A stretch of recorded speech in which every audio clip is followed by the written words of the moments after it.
तो परमेश्वर का वचन क्या होगा कि पुस्तक उसका नाम अध्याय और उसके कुछ पदों को हमने पढ़ा या तो पहले और दूसरे पदों को हमने देखा है। उदाहरण है, बहुत बढ़िया उदाहरण है और एक एग्जाम्पल दिया गया है और उस एग्जाम्पल में आप सभी ने पढ़ा भी होगा और बार बार हमने उसके ऊपर मनन भी किया होगा। आज हम एक दूसरे तरीके से मनन करते हैं या देखते हैं कि जब भी हम पढ़ते हैं कोई भी चीज को परमेश्वर के वचन में से वो नए रूप से हमको और आपको प्रकाशमान करता है। भले ही हमने उसे 10 बार पढ़ा हो, 1 बार पढ़ा हो, 2 बार पढ़ा हो, हमारा और आपके आत्मिक जीवन के लिए वो आंखें इस प्रकार से परमेश्वर बोलना मानता है या प्रकाशित करता है कि वचन हमें सिखाता और समझाता है।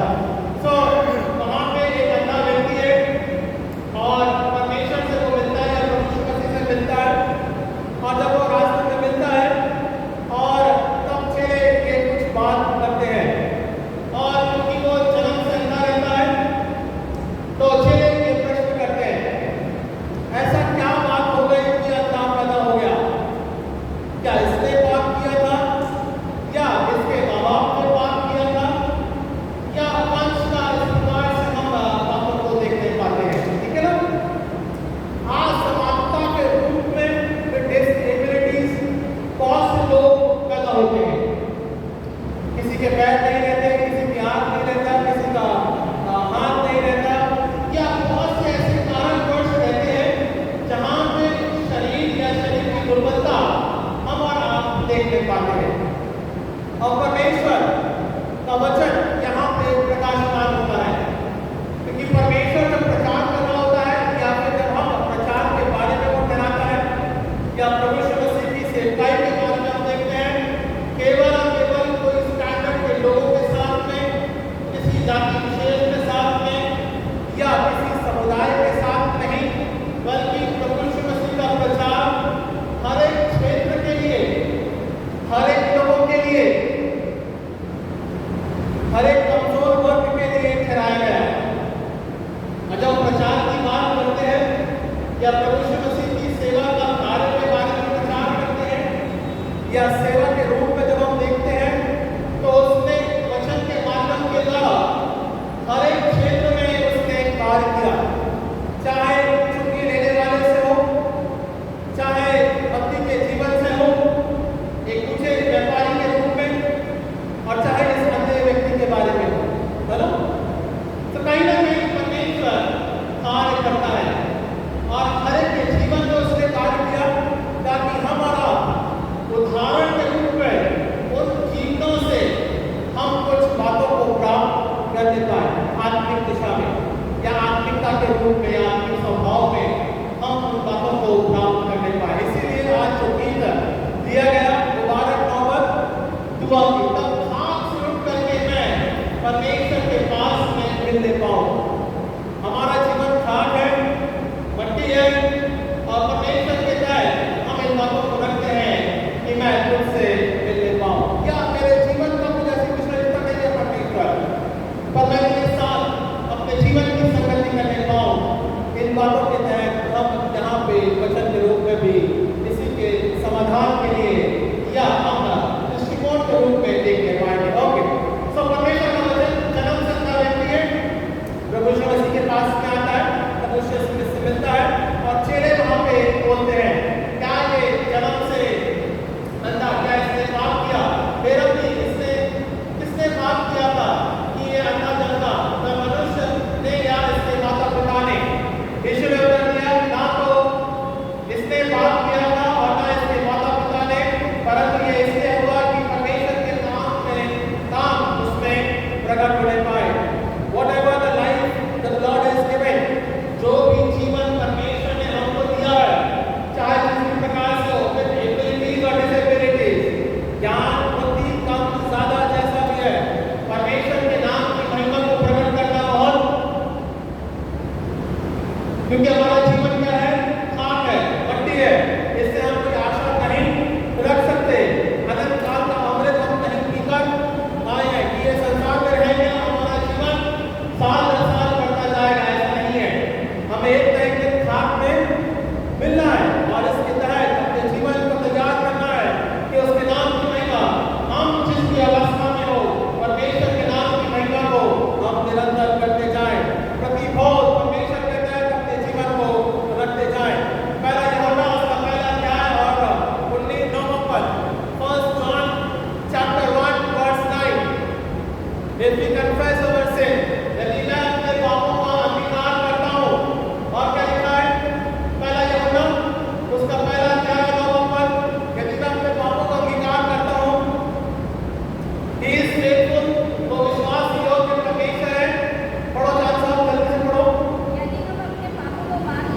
हाँ और हमारे पापों को क्षमा करने हाँ और हमें सब अधर्म से शुद्ध करने में विश्वास योग्य और धर्मी है। धर्मी है। कैसा है वो परमेश्वर?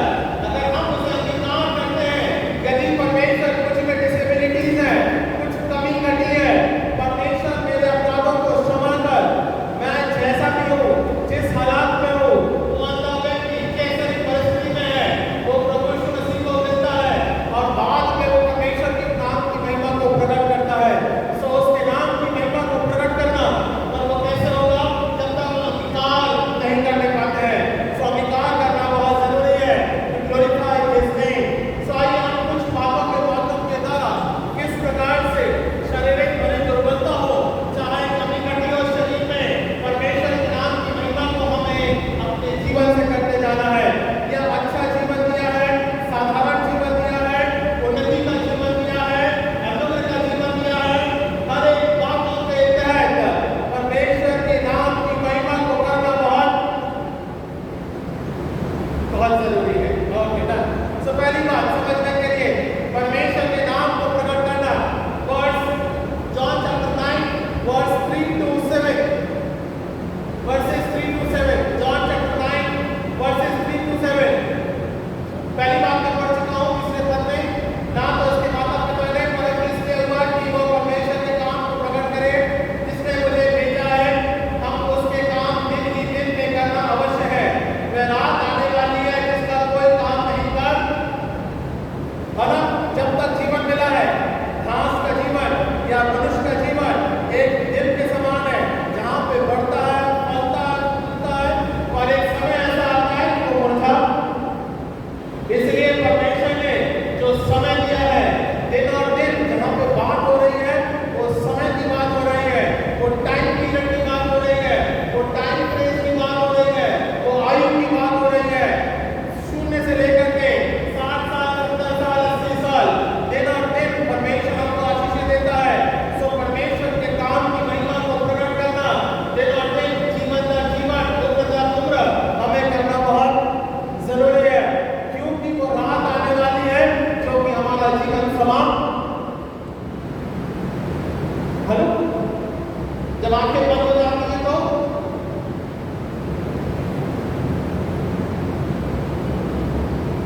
बहुत देर से बड़बड़ाते हैं,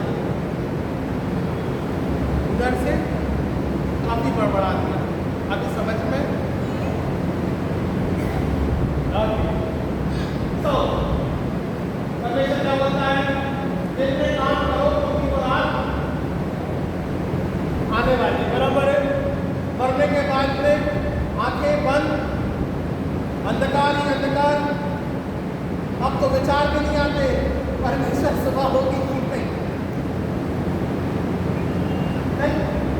कब्र में जाने के बाद कोई विचार नहीं आता, नहीं उठने पाएंगे कि नहीं, है ही नहीं, खत्म ही है, आंखें ही बंद हो गई सब, परमानेंट क्लोज।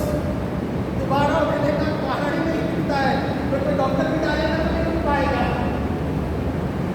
नहीं, इसलिए वो आज वो रात क्या है आने, one it is close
झूठ है ये। इसलिए वो रात आने वाली है जहां अंधकार रहेगा। बंद मतलब बंद, परमानेंट क्लोज। अब जो भी होगा वो खाक टूटने के बाद में दूसरा जगत में होगा। पृथ्वी में दोबारा लौटने का स्पेसशिप दोबारा वापस आएगा नहीं, उड़ गया, खत्म हो गया। हेवनली कब अडोप्ट जैसे हम कहते हैं, है ना, स्वर्ग के राज अनंत काल की शांति में हम प्रवेश करने पाएंगे। So it is close when it is close. So परमेश्वर का वचन क्या बताता है पद में, गौरव देखो, अरे क्या लगा दिया, अच्छा साइन था ये अनंत काल का जीवन लगाया गया। घर देख लो भैया, स्वर्ग के राज ऐसे दिखेगा, सुंदर सुंदर घर, अलग अलग कमरे, अलग अलग दरवाजे।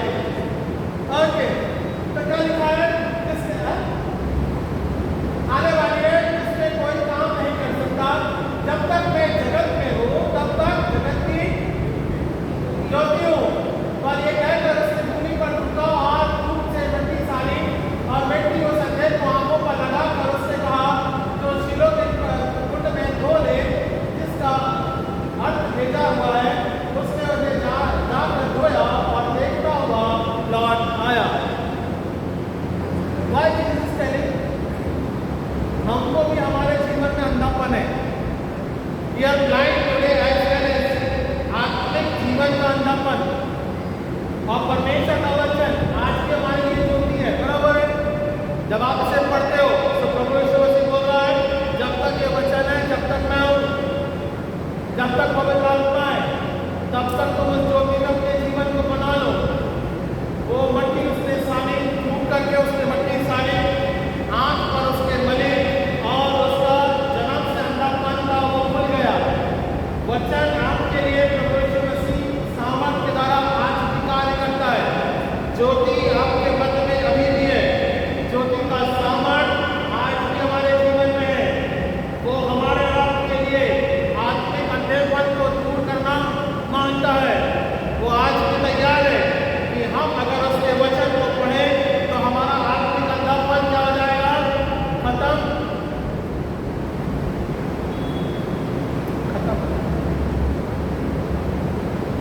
आंखों में मट्टी चली जाए, कुछ कंकड़ घुस जाए, कुछ पलक का बाल अंदर अगर चला जाए, आहा, फिर तो पूरे रात तकलीफ, दिन तकलीफ और रात तकलीफ।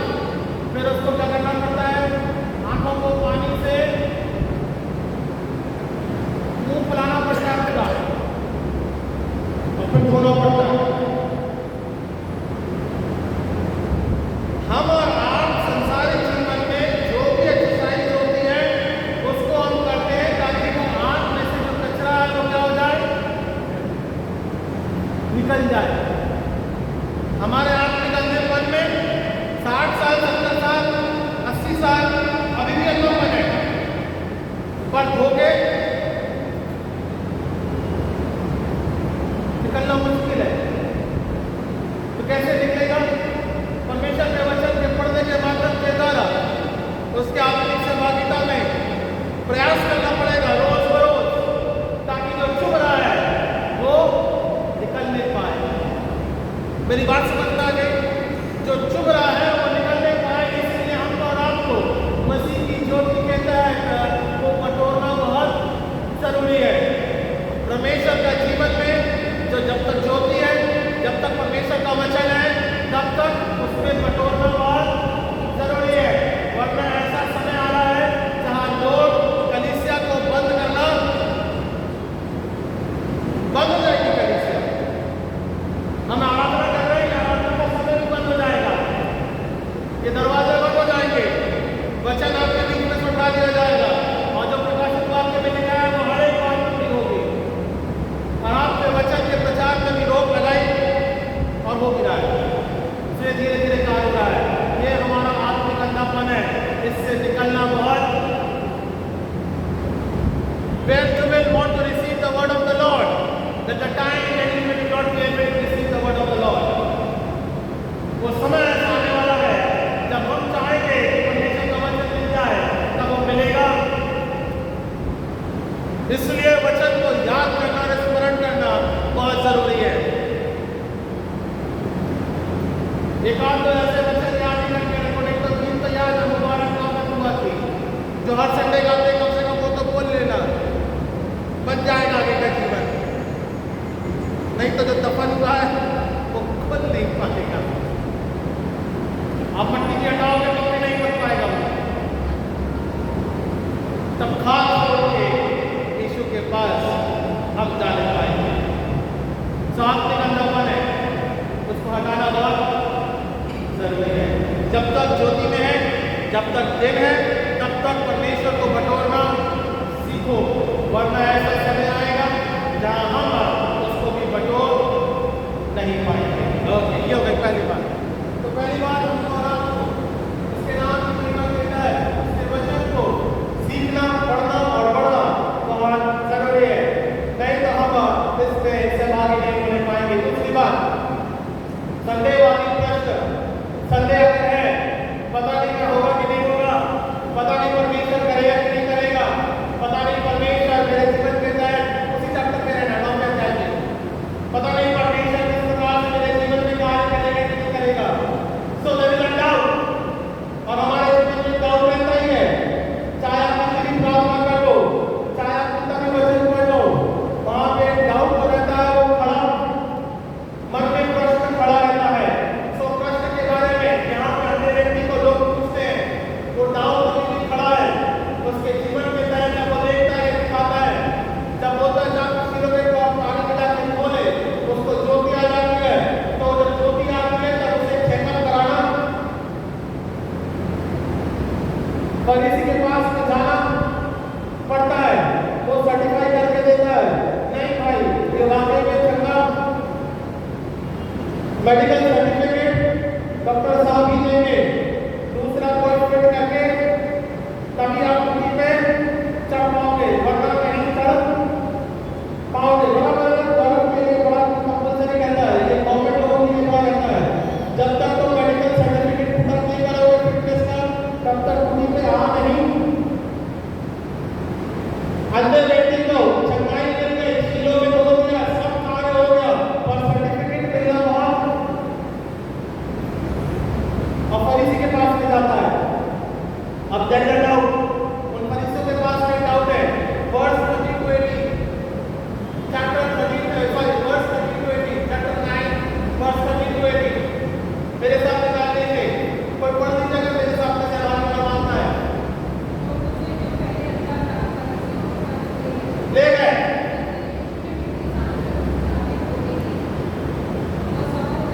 वो कौन सा दिन था? पवित्र रविवार का दिन था, सबत का दिन था। ओके,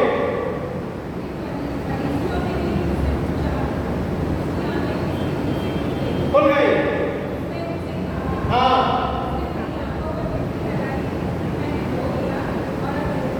अब मैं देखता हूँ ये उसका ट्रीटमेंट का कार्य होगा, बराबर ना? कैसे कार्य हुआ, किस प्रकार से कार्य हुआ, फरीसी की जांच करते हैं।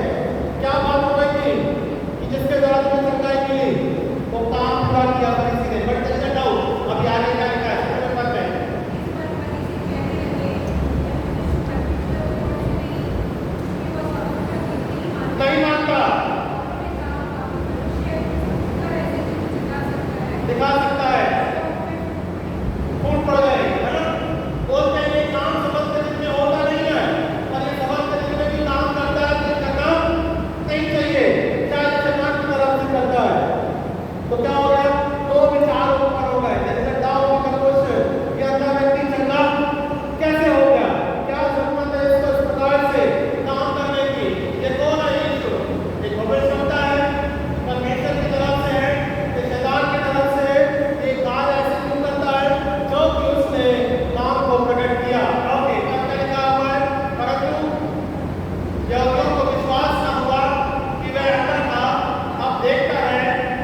He has a doubt.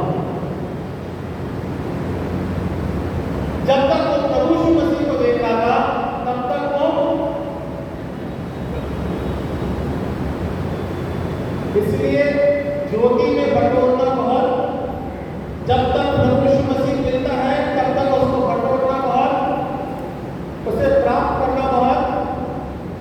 Whenever your eyes are on a fixed goal of Jesus Christ, that time you can walk through it in every circumstance of life. कोई भी समय परिस्थिति अनुसार जब तक हम प्रभु यीशु मसीह को ताकते हुए जीवन में रूप में आगे बढ़ते हैं, तब तक हम जीवन में रूप में आशीष को प्राप्त करते हैं। जिस समय अंधकार की शक्तियां प्रबल होती हैं और क्या हो जाता है, संदेह उत्पन्न होने लगता है, जब डाउट उत्पन्न होने लगता है, तब हमारा जीवन पानी में डूबने। 15 ऐसे नहीं डूबा। 15 ने क्या किया, प्रभु यीशु मसीह से अपनी नजर को हटा करके डाउट किया।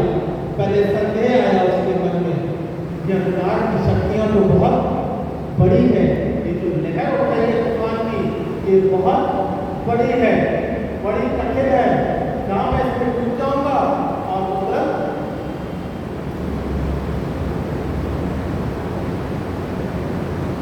जब तक प्रभु यीशु मसीह को हम मिलते हैं या उसकी तरफ हम देखते हैं, तब तक हमारा जीवन चलता है, और नहीं देखते हैं तो वो संदेह के रूप में डूबने लगता है। हमारा जीवन, मसीह कहता है डाउट में नहीं होना चाहिए, बल्कि मसीह कहता है विश्वास में, आत्मिक संगति में बढ़ते रहना चाहिए। और ये फरीसियों के डाउट को वहां पे क्लियर करता है। बराबर, उन्हें भी संदेह हुआ, तो उसमें से क्या हुआ, कुछ लोगों ने विश्वास किया और कुछ लोगों ने विश्वास नहीं किया। तो दैट इज द रीजन। आज हमारे बीच में भी बहुत से लोग हैं जो विश्वास करते हैं, पर वो बहुत थोड़े हैं। जो अविश्वासी हैं वो बहुत ज्यादा हैं, बिकॉज दे डाउट। इसलिए विश्वास की संगति में हम बहुत कम या थोड़े लोग उसकी आत्मिक संगति में जुड़ने पाएंगे। तब आँख से उठ करके मैं यीशु के साथ संगति करूंगा। Okay, done. सो डाउट नहीं रखना है। Okay, done. तीसरी बात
परमेश्वर पर विश्वास आधारित करना बहुत जरूरी है। कई बार उस अन्य व्यक्ति को तोड़ मरोड़ करके उसके विश्वास को तोड़ना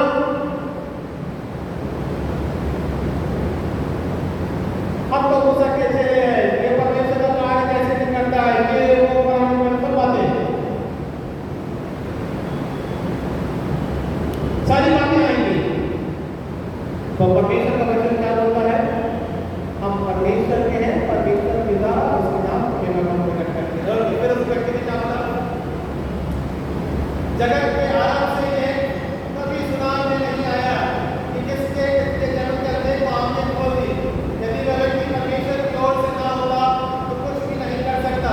उन्होंने उत्तर दिया, तू तो बिल्कुल पाप में जन्मा है, तो हमें क्या सिखाता है। और उन्होंने उसको बाहर They never received the word of the Lord.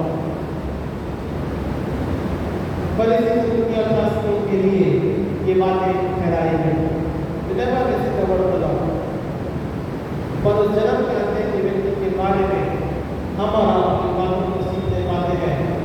जब हम अंगीकार करते हैं, जब अंगीकार के ग्रहण अपने जीवन को रखते हैं, तब हम परमेश्वर के द्वारा उसके नाम की महिमा करते हैं। तो हमारे जीवन में भी कथापन है, आपकी कथापन है, उसमें दूर हो जाना है और मसीह के तहत अपने विश्वास को प्रकट करना है। तब ध्यान से उठ करके यीशु के साथ मैं उसके आत्मिक संगति में बने आइए महान आर्थिक कार्यक्रम परमेश्वर आपके नाम पर धन्यवाद देते हैं पिता। हमारे आत्मिक अंधेपन को दूर कर अपने जीवन के रूप में संभाल और अपने कबूतर में रख और आत्मा के विशेष कार्यक्रम के द्वारा तुम्हारे अगुवाई कर। तो योजना का परमेश्वर है, सामर्थ का परमेश्वर है, दया का परमेश्वर है पिता। चंगाई और सामर्थ और प्रभुता हमारे जीवन के ऊपर बनाए।